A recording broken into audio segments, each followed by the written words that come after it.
Hello everyone, welcome back to another episode of our entitled parents. In today's episode, anyone else's parents always volunteering your time? I sewed a shirt. Now my cousin wants me to sew her baby a whole wardrobe. My mom has claimed the spare room in our house as her room. Before we get started, make sure to subscribe so you will never miss a video. So let's get started. Anyone else's parents always volunteering your time? This is one thing that I can't stand about my mom. I'm 25 and moved out but live in the same city. Somehow she always manages to volunteer me for errands or services for others. You need someone to pick up grandpa from the airport? Oh, HHHHHD5 can do it. Someone to look over your resume? HHHHHD5 will, ask her. Want to go see HHHHHD5's apartment? She lives right down the street, let's go. No asking me, no giving me any warning beyond maybe 10 minutes, and if I can't do what she's volunteered me for because I have other plans or errands to run, it makes me look like an asshole. I've started putting my foot down, but every time I tell her no, she either calls me lazy or she pulls this pitiful look like I'm the worst daughter ever who has just punched her in the face. I tell her no regardless. Now, every time she volunteers me for something, my go-to response is to call her out.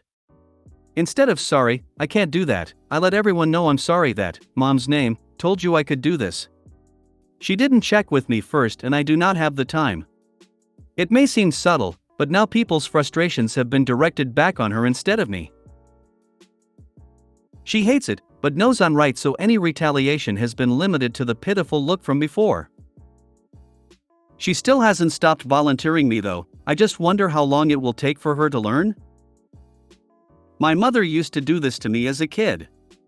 She forced me to volunteer for a local politician, which wasn't always horrible, but the worst part was the guy would do this thing where he would go to local train stations at 5:30 a.m. and give coffee and pamphlets to people until 7. It was awful and I never volunteered to do it, but that didn't stop my mom from volunteering me for it.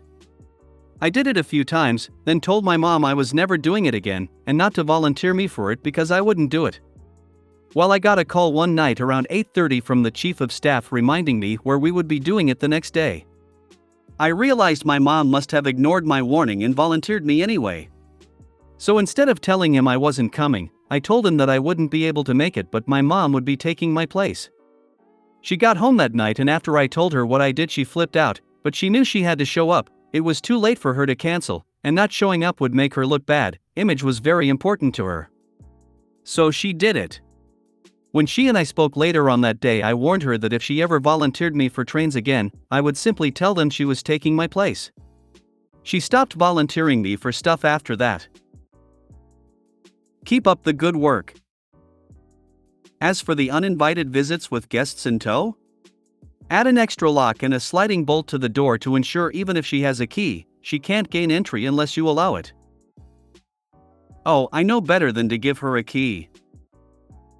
Thankfully, the uninvited visits are usually preceded by a phone call.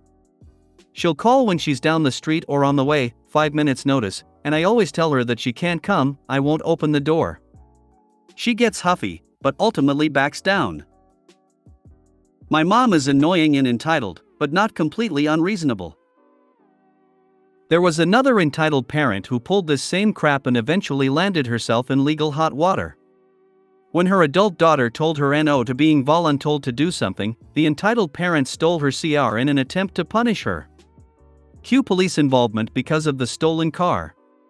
When the police were checking the license and registration of the car's legal owner, entitled parent snatched the documents out of the officer's hands and destroyed them. Cue the police Mirandizing the entitled idiot and placing her under arrest. The subsequent court case was hilarious. Keep it up. At some point people will make a point of saying, have you actually checked with OP, or is this another time where it doesn't work out? I've got some older family that I've had to put my foot down with when it comes to asking me before involving me in things.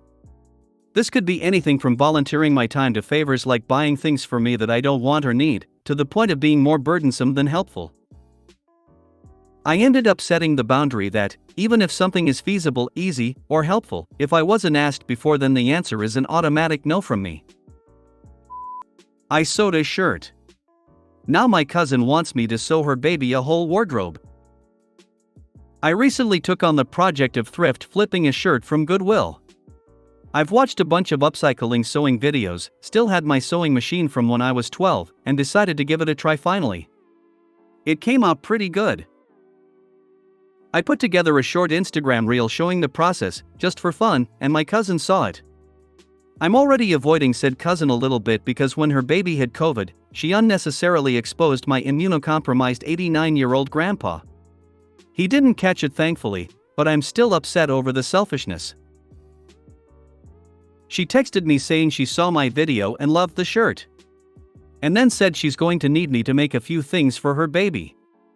Ultimately I ignored the text, but why, oh why would I ever sew something for her kid?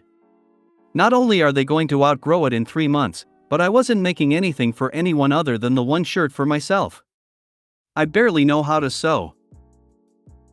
It just blows my mind that some parents see something being made, some art or some service, and immediately jump to, oh, this needs to be done for free for my baby. No. That's so entitled. I don't get people like that. I'd say that's a good thing.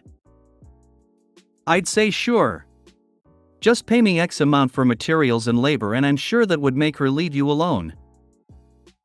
Minimum $30 per hour. In full hours only. I'm somewhat crafty and I'd consider myself an intermediate sewer. I don't sew clothes at all, but I'll sew tote bags, quilts, throw pillows, etc. I can't tell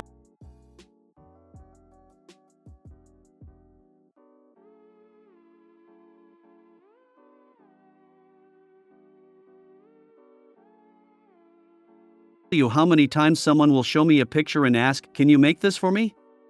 Odds are I can, but the materials will cost twice as much than just buying it at the store would cost. Usually I can talk them into buying it at the store. My mom has claimed the spare room in our house as her room. She doesn't actually stay here much. But I hate it. We've always had this weird power struggle over my home, and her staying there. I really don't think she's trying to be cute but trying to establish her power over me by stomping my boundaries. She's only stayed over a couple of times, we don't live in the same city, and I've corrected her each time she refers to it as hers. I say, it's not your room, it's the guest room. I kinda thought we were past this song and dance, as the previous to last time she stayed she didn't say it. So I let my guard down, stupidly. Then the latest time she stayed over, as I was carrying her things into the room for the night, she quickly mutters, it is my room, isn't it?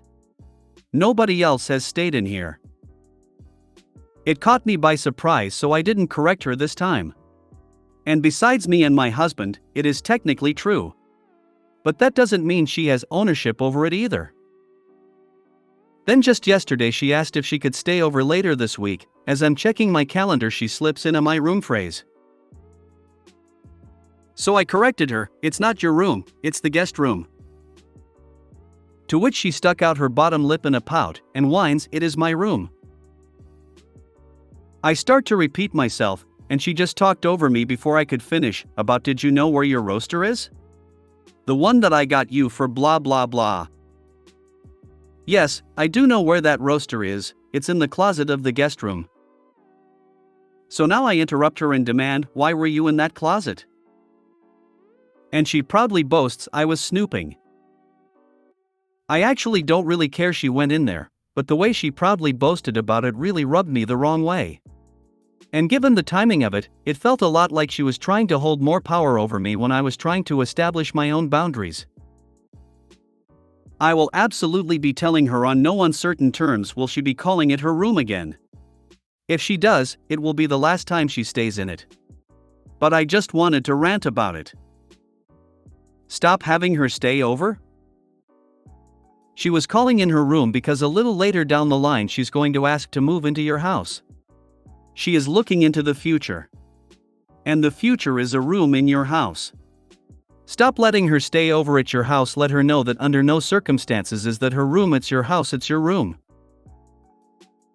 It's time to turn that room into something else: craft room, office, media room, meditation room, cattery, etc.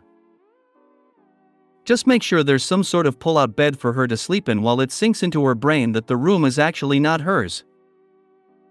Yes, I am very petty. I am also petty, but I'd save myself the trouble and tell her Snoops don't get sleepovers.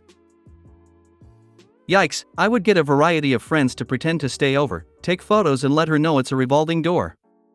My friends would totally do that to prove a point. She's creepy and I hope you can limit contact. Sounds like you need to set up a new games room. If you made it to the end of the video, thanks for watching. Don't forget to like, subscribe and share, and we will see you in the next video.